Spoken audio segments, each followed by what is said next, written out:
Merci, Monsieur le Président. Merci aux membres du jury et à toutes et à tous d'être présents aujourd'hui pour ma soutenance de thèse qui porte sur le développement d'un macroélément de fondation sous charge dynamique, application au sol renforcé par inclusion rigide. Ce travail de thèse a été dirigé en collaboration avec l'école Insta IB Paris et TEASOL du groupe CETEC. La conception de fondations renforcées par des inclusions rigides est une solution de renforcement des sols. Cette technique permet de réduire et d'homogénéiser le tassement de fondation et d'augmenter la capacité portante. Bien que cette solution puisse ressembler à une configuration d'une fondation sur pieux conventionnel, il existe des différences conceptuelles importantes. Les inclusions rigides utilisées pour renforcer les sols travaillent en frottement négatif et positif. Elles ne sont pas directement liées à la structure portée. Une couche granulaire appelée plateforme de transfert de charge ou bien couramment Mandela est utilisée pour redistribuer les charges transmises par la superstructure entre les inclusions et le sol environnant. La déconnexion entre les inclusions et la structure supportée et la présence de Mandela offre des avantages sur la conception parasismique en favorisant un mécanisme de rupture de glissement qui puisse éventuellement isoler la superstructure sous sollicitation de forte amplitude. C'est ainsi que cette approche, cette technique a été mise en œuvre pour plusieurs types de projets, notamment des ouvrages tels que le pont rayon-anti-rayon, des installations nucléaires comme le stockage des déchets nucléaires du projet ICEDA et des structures industrielles comme réservoirs LNG.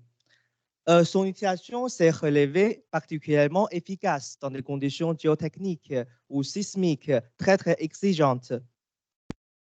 Les avantages de cette technique ont suscité un intérêt croissant, comme le projet national français de recherche ASIRI, qui a donné lieu aux recommandations ASIRI publiées en 2012 et rapidement adoptées par la profession. En 2020, à la suite du projet ASIRI, le projet ASIRI Plus a été lancé visant à approfondir des sujets peu explorés jusqu'ici, notamment le comportement des ouvrages fondés sur des inclusions rigides sous sollicitation sismique. Mon travail de thèse s'inscrit dans ce projet ASIRI Plus. Une revue exhaustive de la littérature scientifique et technique a permis de constater que les nombres des études expérimentales sur le comportement de ce type de fondation demeurent relativement limités. Néanmoins, on peut trouver des études disponibles aujourd'hui qui comprennent des essais centrifugeux, des essais sur table vibrante et des essais in situ, permettent d'identifier les principaux mécanismes contrôlant la réponse de ce type de fondation. Et j'ai cherché à approfondir pour avoir une meilleure compréhension et compléter les observations expérimentales. Les études numériques disponibles dans la littérature sont légèrement plus nombreuses, mais s'intéressent pour la plupart aux des questions très précises, sans forcément donner une vue ensemble générale du problème. Plusieurs approches de résolution sont employées. Parmi celles-ci, on retrouve des approches directes développées dans les pays différents ou bien des approches homogénéisation avec la contribution de l'école des ponts pour évaluer la réponse de la fondation. Les approches semi-analytiques, en particulier celles issues des recommandations ASIRI, s'intéressent aux réponses locales des, systèmes, des éléments de fondation et donner des informations nécessaires pour le dimensionnement. Donc, ce travail de thèse a eu pour l'objectif d'enrichir certaines approches numériques en proposant des outils calcul, nouveaux outils, et vérifier la stabilité portante sismique de ce type de fondation, éventuellement évaluer les sollicitations dans les éléments de fondation, en particulier les inclusions rigides. Donc, 4 aspects sont explorés en particulier. Ils s'intéressent à la réponse de l'ouvrage supporté par les inclusions rigides ou bien des différents composants de la fondation fondation. On va regarder tout d'abord les effets d'interaction cinématique et inertielle pour mieux comprendre comment la présence des inclusions rigides impacte la réponse du système. Ensuite, on va aborder la question de la capacité portante de ce type de fondation qui permet de statuer la stabilité de la fondation sous sollicitation statique ou sismique. Enfin, on va étudier la réponse de la structure sous chargement sismique, prenant en compte des effets ISS linéaires et non linéaires avec une approche simplifiée de type macroélément. Donc, commençons par discuter des effets d'interaction cinématique. Les ondes sismiques se propagent dans le sol et traversent le massif de sol renforcé avant d'arriver à l'ouvrage supporté. L'interaction cinématique qui a deux impacts majeurs sur la réponse de ce type de fondation. En premier lieu, la présence des inclusions dans le sol pour avoir un impact sur la propagation des ondes et modifier éventuellement le signal qui arrive à la base de la structure par rapport au champ libre. En deuxième lieu, la déformation du sol qui accompagne le passage et propagation d'ondes impose une solidation aux éléments de fondation des inclusions rigides. Donc, leur dimensionnement nécessite de tenir compte de ces efforts cinématiques. Pour étudier ces deux questions, on a utilisé un modèle numérique hybride combinant une formulation aux éléments finis et une formulation aux éléments de frontière qui intègre la solution analytique préétablie pour bien prendre en compte la réponse du sol. Sous l'hypothèse d'un comportement visqueux élastique linéaire équivalent, le système total est décomposé en plusieurs sous-systèmes, champ libre, sol excavé et structure et fondation. Cette sous-structure 3 est illustrée à la droite de l'écran. La réponse du système total est obtenue par superposition de ces trois sous-systèmes résolus dans le domaine fréquentiel. Pour évaluer l'impact sur la propagation des ondes sismiques dû à la présence des inclusions rigides, donc la modification éventuelle de l'action sismique arrivant à la base de structures, un facteur d'interaction cinématique sous sollicitation sismique introduit qui consiste un rapport entre la réponse obtenue au niveau de fondation sur inclusion rigide, par exemple, et au niveau de champ libre. On a étudié ce rapport pour la configuration de champ libre à trois autres types de fondations différents sur la base d'un jeu de 5 accélérogrammes. Donc, il est intéressant de comparer l'évolution du facteur d'interaction cinématique en fonction de fréquences normalisées par la fréquence fondamentale en cisaillement d'une colonne de sol. Le premier cas étudié comporte une fondation superficielle sur une couche de Mandela granulaire. On peut observer que le facteur d'interaction cinématique est à peine différent de l'unité. Autrement dit, le signal qui arrive à la fondation n'est pas modifié par rapport au champ libre. Le deuxième cas étudié concerne une fondation sur-pieux. Il est intéressant de constater qu'une diminution de l'amplitude de la sollicitation, on peut dire de l'ordre de grandeur de 25%, apparaît à haute fréquence. Mais la réponse est pratiquement identique au champ libre à basse fréquence. Qu'est-ce qui se passe pour une fondation renforcée par les inclusions rigides? Le signal arrivant à la base de structure n'est pas pratiquement impacté, notamment dans la plage de basse fréquence. Mais on peut observer une diminution faible, en général inférieure à 10%, qui se manifeste seulement à haute fréquence. L'autre question importante de l'interaction cinématique concerne l'évolution des efforts cinématiques dans les inclusions rigides. Il est souvent de faire appel à des modèles pseudostatiques de type Winkler en utilisant des ressorts élastoplastiques, par exemple le groupe caractérisé par le groupe PY et la déformation des sols des profils GZ correspondant au mode de réponse fondamentale de la colonne de sol. Une question que je cherche à répondre, est-ce que cette approche pseudostatique est adaptée à la totalité des cas? Si la réponse est négative, quelles sont les limites de ce type d'approche pseudostatique?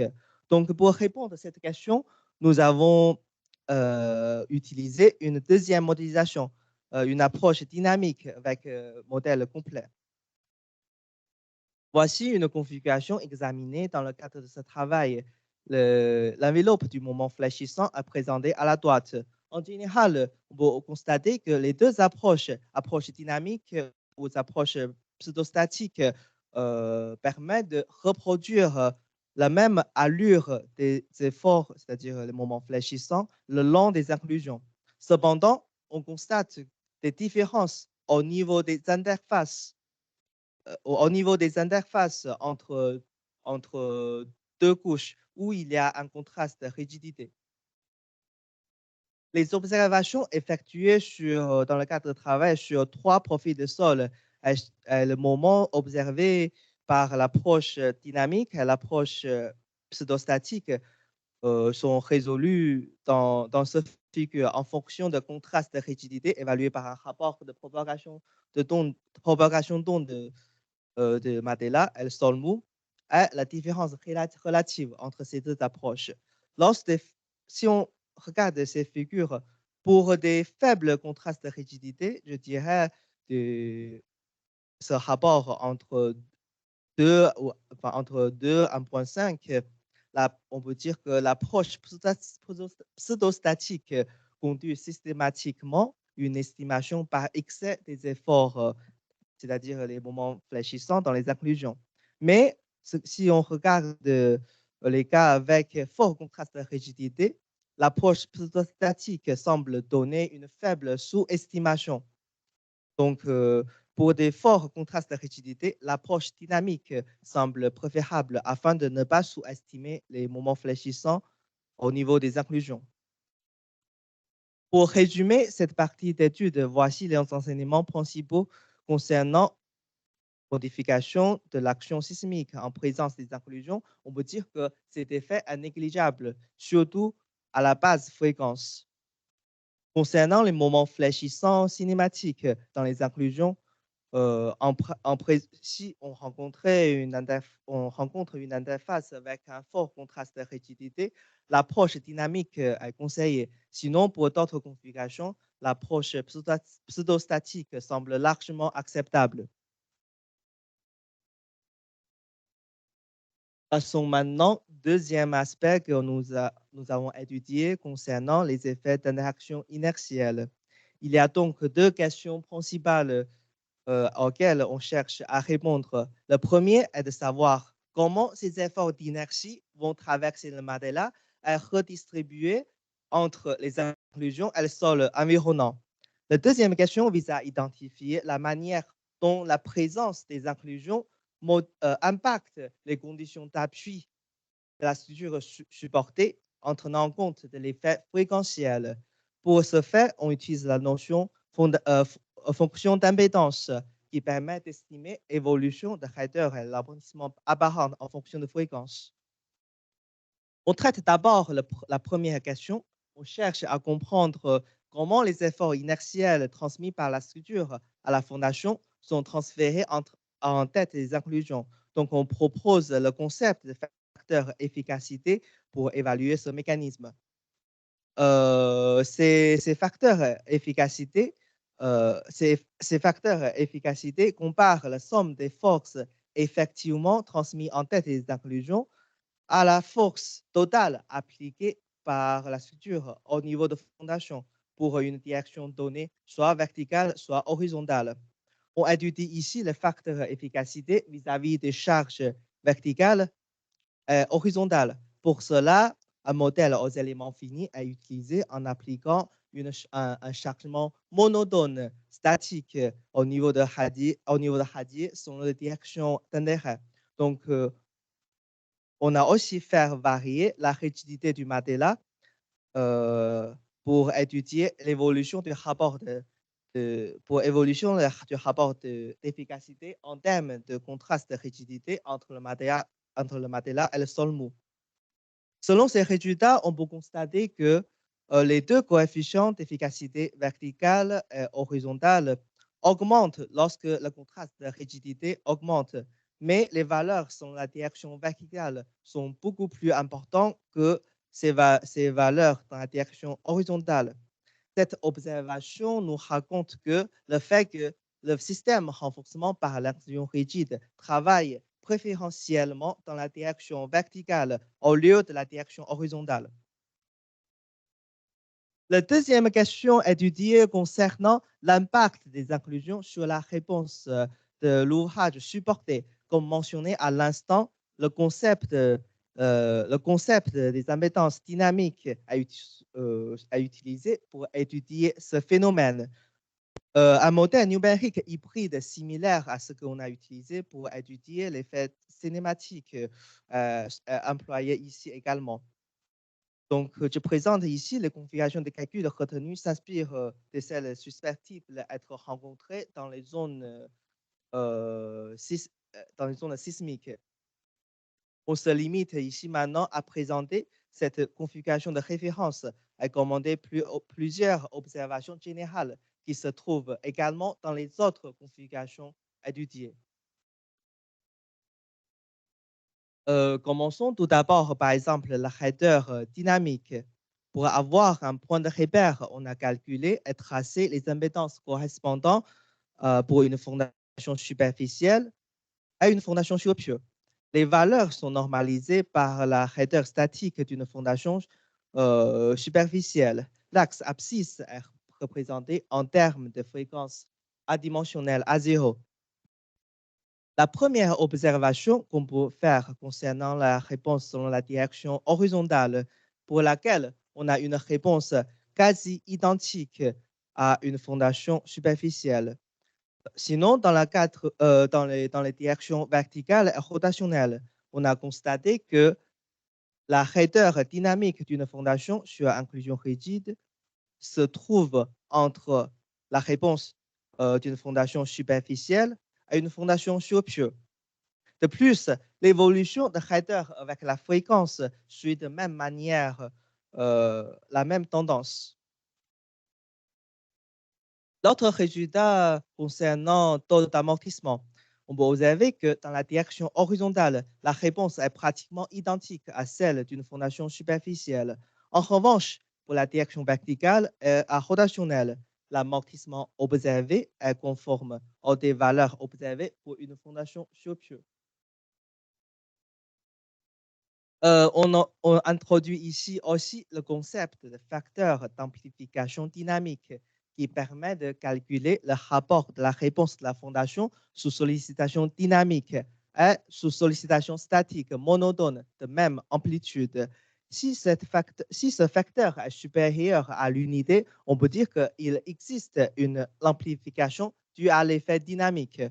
On peut observer que pour la direction horizontale, la réponse d'une fondation sur inclusion rigide est pratiquement identique à celle d'une fondation superficielle. Par contre, si on regarde la direction verticale et rotationnelle, le pic d'amplification maximale diminue par rapport au cas d'une fondation superficielle.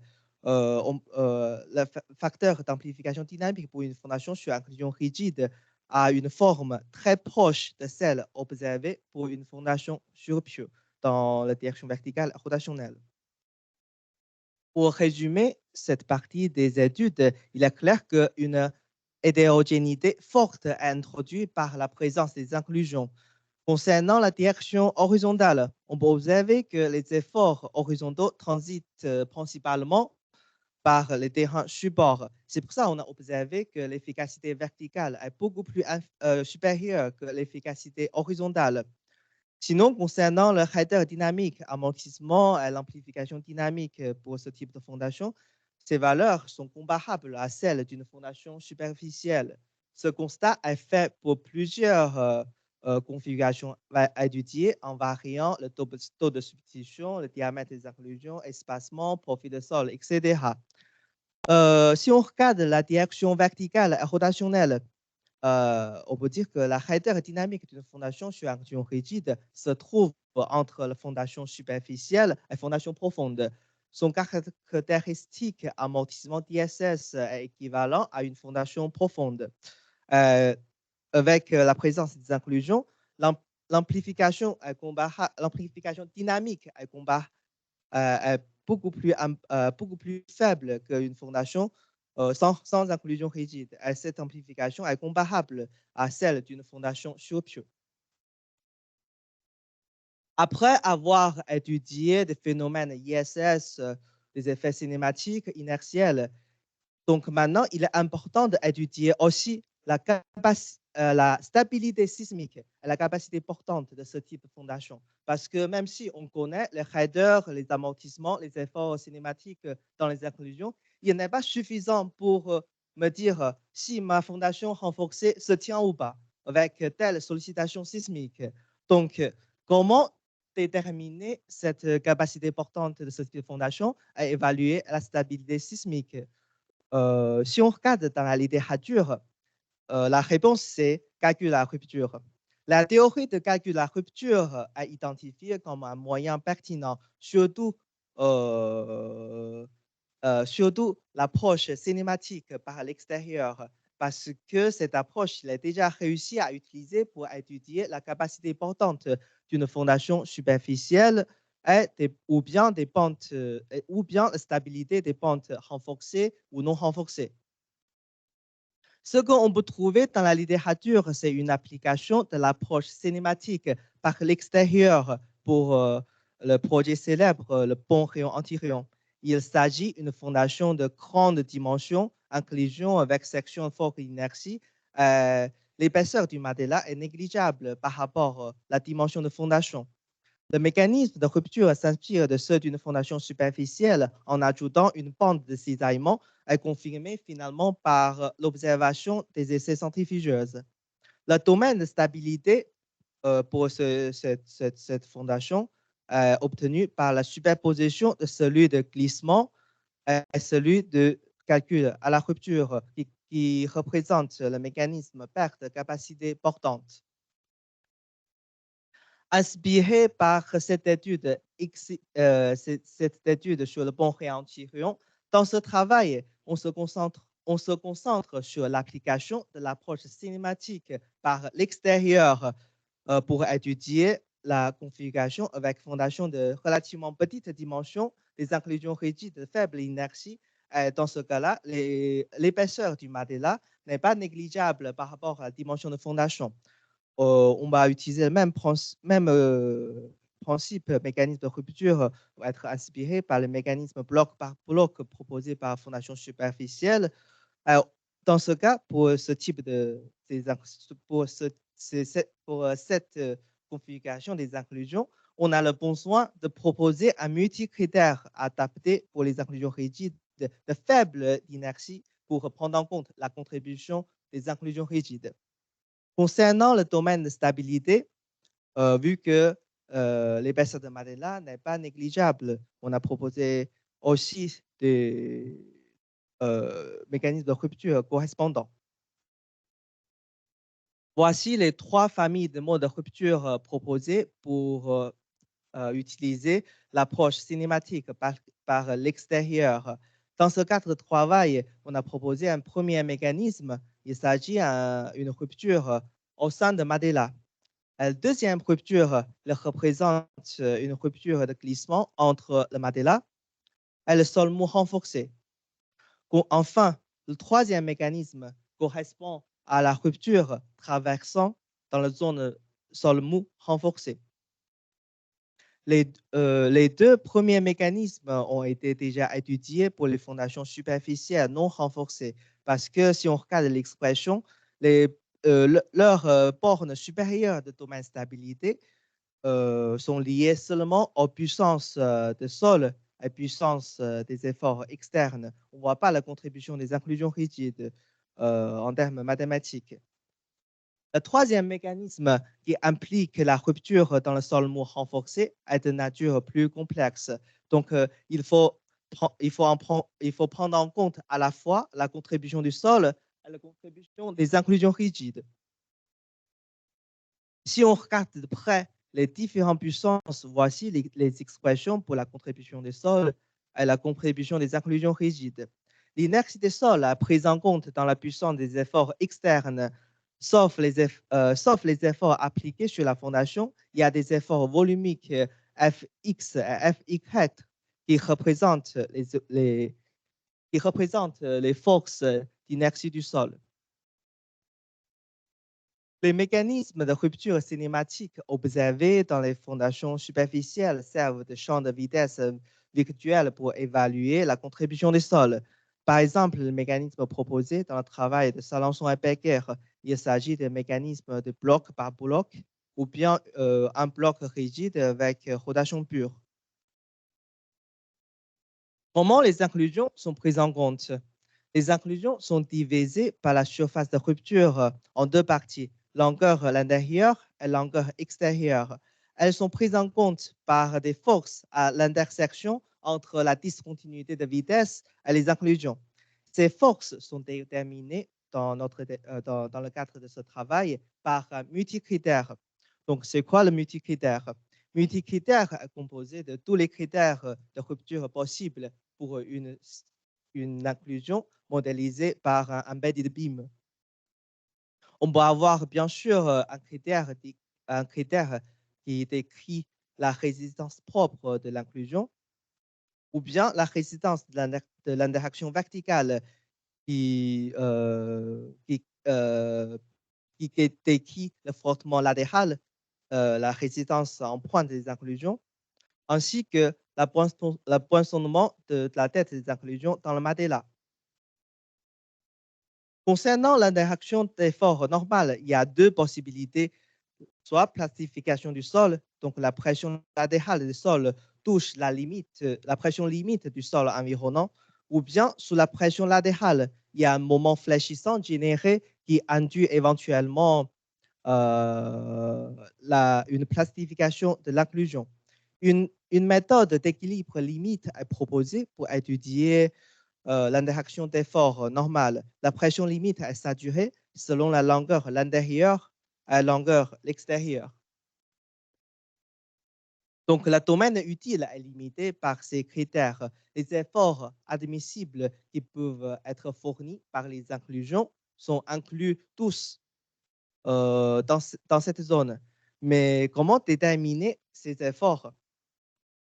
Les efforts des inclusions d'intersection sont déterminés grâce à une loi de normalité. On cherche à maximiser la puissance des efforts des inclusions rigides selon la direction de vitesse virtuelle. Voyons maintenant comment les trois mécanismes peuvent déterminer le domaine de stabilité. Les résultats sont présentés ici avec les courbes d'interaction en espace V, effort vertical appliqué au niveau de fondation, et H, effort horizontal appliqué au niveau de fondation. Le premier mécanisme représente la ruine au sein de matelas est représenté dans cet espace avec une courbe bleue. Le deuxième mécanisme à la rupture à l'interface entre le matelas et le sol mou renforcé est représenté par une courbe verte dans cet espace. Le troisième mécanisme représente le mécanisme dans le sol mou renforcé. La discontinuité de vitesse intersecte les inclusions. Il s'agit d'un mode de rupture plus profonde. Voici avec ces trois mécanismes, avec ces trois courbes d'interaction, on peut définir finalement le domaine admissible, c'est le domaine de stabilité pour cette fondation étudiée. Pour valider cette approche analytique proposée, on a réalisé une comparaison avec une analyse numérique réalisée en utilisant modèle élément fini pour valider à la fois le mécanisme sélectionné de manière qualitative et les courbes d'interaction de manière quantitative. Pour le premier mécanisme, on peut observer qu'un mécanisme peu profond trouvé par l'approche analytique proposée, trouvé par modélisation élément fini. On trouve aussi les efforts obtenus par ces deux approches sont à même ordre de grandeur presque superposés.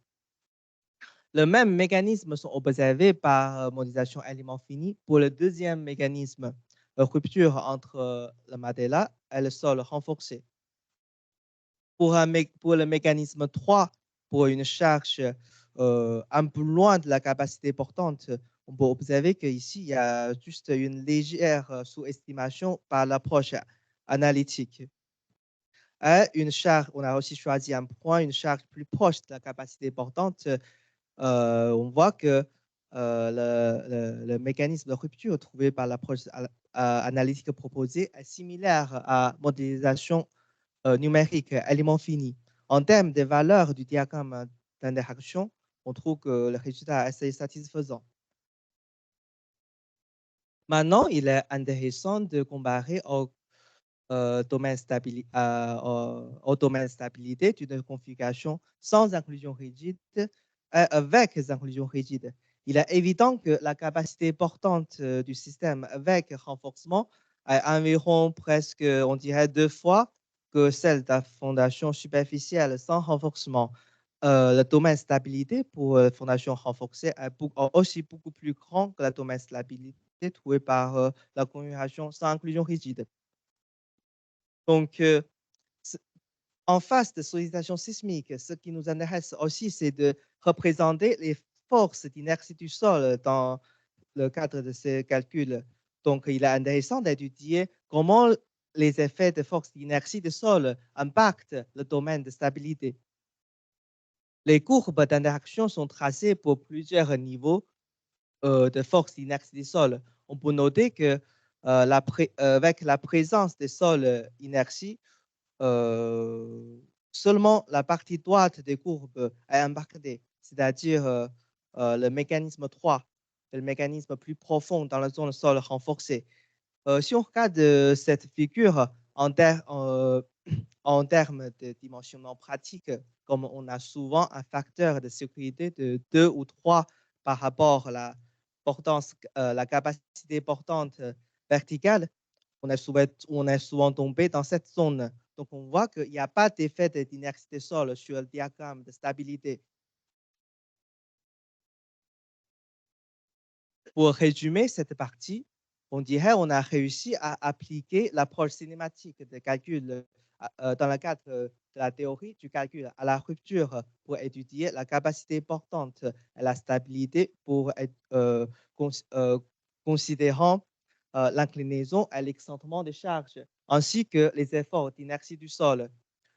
Pour réaliser ce travail, on a proposé également un multicritère adapté aux inclusions rigides pour bien prendre en compte la contribution des inclusions rigides. Donc, pour la quatrième partie, les études précédentes ont permis d'avoir une meilleure connaissance de la réponse sismique des fondations en termes de raideur, d'amortissement à la base de la structure. En parallèle, on a établi une approche analytique pour obtenir le domaine de stabilité, pour vérifier la stabilité de l'ouvrage. Donc, dans cette étape suivante, on s'intéresse à évaluer la réponse de la fondation ainsi que la superstructure sous charge sismique, tenant en compte les effets d'interaction sol-structure linéaire et non linéaire. L'approche retenue utilise le concept de macroélément ISS. Il s'agit d'une approche de modélisation d'ISS linéaire et non linéaire initialement proposée par Nova et Montraccio. Cette approche consiste à concentrer la réponse de la fondation linéaire et non linéaire que représente le champ lointain et champ proche au niveau d'éléments discrets. Un modèle basé sur l'approche de modélisation macroéléments peut être décomposé en plusieurs parties. La structure est représentée de manière plus ou moins détaillée à l'aide de modèles éléments finis ou bien simplement par une brochette à n degrés de liberté. La raideur et l'amortissement obtenus par exemple des courbes des impédances sous la forme des termes de header et d'amortissement visqueux. Enfin, les mécanismes non linéaires peuvent être introduits par par les macroéléments formulés dans le cadre de élastoplasticité ou lipoplasticité. Il existe différents types de macroéléments pour fondation superficielle, fondation sur pieux. Et dans ce travail, on a proposé un macroélément pour fondation sur inclusion rigide. Le comportement de macroéléments est décrit en termes d'efforts et déplacements généralisés. Pour reproduire la réponse linéaire de la fondation, on peut utiliser simplement une matrice de rigidité linéaire. Dans le cadre d'une fondation sur inclusion rigide, on a constaté que les termes de couplage sont négligeables à partir des études réalisées concernant l'effet d'interaction inertielle. Trois mécanismes sont considérés pour reproduire correctement la réponse non linéaire de la fondation. Par exemple, le premier, c'est le dégaulement. Le dégaulement est modélisé via une loi de dégradation de header en fonction du taux de dégaulement. Il s'agit d'un mécanisme de type non linéaire élastique. Le glissement entre le matelas granulaire et le radier est représenté par le frottement de type Coulomb. Enfin, la perte de capacité portante est prise en compte en utilisant le domaine stabilité trouvé par l'approche analytique proposée dans l'étude précédente. Ce critère trouvé est un critère composé qui permet de tenir en compte notamment de l'excentrement, inclinaison des charges, ainsi que les forces d'inertie du sol. Le mécanisme de glissement entre le radier et le matelas est aussi pris en compte de manière implicite. Pour simplifier l'implémentation, on a choisi d'utiliser une surface de charge continue inspirée de celle proposée dans le regard 8 pour une fondation superficielle en utilisant des algorithmes de régression non linéaire pour caler les paramètres. Un algorithme de type Newton-Raphson modifié est employé à chaque pas de temps pour itérer sur les différents critères jusqu'à trouver un équilibre, jusqu'à trouver la convergence. Grâce au macroélément que je viens de présenter, il est maintenant possible d'étudier la réponse dynamique linéaire et non linéaire d'une structure fondée sur inclusion rigide. On a étudié une tour de R plus 22 inspirée par la préfecture de Nice sous séisme. La structure sera dans ce cas modélisée via une poutre type Timoshenko basée sur le travail de Fernandez et Lorenzo en utilisant les données des mesures par des capteurs. Le bâtiment étudié est fondé sur un sol renforcé par inclusion rigide dans une stratigraphie simplifiée bicouche avec une couche de sol mou surmontant un substratum de meilleures caractéristiques. On a retenu une analyse de type dynamique incrémentale qui consiste à étudier la réponse de la structure sous différents niveaux d'interaction sol-structure. Par exemple, base fixe sans interaction sol-structure. Interaction sol-structure linéaire élastique, on peut utiliser les impédances dynamiques trouvées. Et ISS non linéaire en utilisant le modèle de type macroélément. Un jeu de 20 axiogrammes sont choisis en fonction de plusieurs paramètres et ces axiogrammes sont mis à échelle de façon linéaire afin d'appliquer différents niveaux d'intensité du séisme sur les configurations étudiées. Voici, je commence à vous présenter des résultats. Dans le cas présent, on a la réponse de la structure en termes d'efforts tranchants, maximum à la base de la structure pour une configuration de base fixe sans ISS. Chaque point sur la figure correspond à un calcul transitoire avec un axiogramme à une densité de sollicitation. Et ces résultats pourraient être représentés par la valeur médiane est tracée avec une sens avec un sens statistique. Regardons maintenant la même réponse, c'est-à-dire effort tranchant au niveau de fondation, mais obtenue à partir de la configuration avec ISS linéaire. Il est intéressant de constater qu'il y a une diminution des efforts tranchants autour de 30% par rapport à la configuration en base encastrée. Maintenant, si on introduit la non-linéarité par macroélément, on peut observer que à très faible niveau d'intensité du séisme, la réponse n'est exactement la même par rapport à la réponse avec ISS linéaire élastique, car dans ce cas, aucun mécanisme non linéaire se développe. En revanche, au-delà, on dirait un PGA d'environ 0,1G. La non-linéarité conduit encore à une diminution d'efforts à la base de structure. Mais il ne faut pas oublier, il y a un prix à payer pour activer la plastification, les phénomènes non linéaires dans le système. C'est que les déplacements et rotations irréversibles vont être générés au niveau de fondation. Mais avec l'approche de macroéléments, cette approche nous permet de quantifier l'amplitude de ces déplacements ou rotations irréversibles induits par les sollicitations sismiques, permet aussi de pouvoir justifier avec acceptabilité de l'ouvrage supporté. L'avantage de cette approche macroélément permet de réaliser des calculs paramétriques en variant certains paramètres concernant la partie superstructure ou la fondation. Donc, les résultats, par exemple, en termes d'efforts tranchants et de déplacements irréversibles pour être exprimés en fonction de différents paramètres adimensionnels d'interaction sol-structure. Ces courbes pourraient être éventuellement donner des informations sur la réponse du système en fonction de différentes caractéristiques des superstructures ou des fondations. Par exemple, pour des structures plus lourdes, plus légères, plus élancées ou moins élancées. En guise de conclusion, je voudrais souligner 3 aspects très importants de mon travail. Le premier, celui des phénomènes d'ISS. 3 points à noter.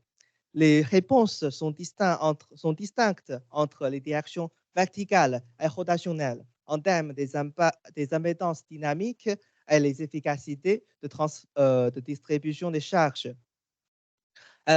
Ensuite, deuxième point, la modification des signaux à base de la structure due à des effets d'interaction cinématique est négligeable pour une fondation sur un ion rigide avec les configurations étudiées.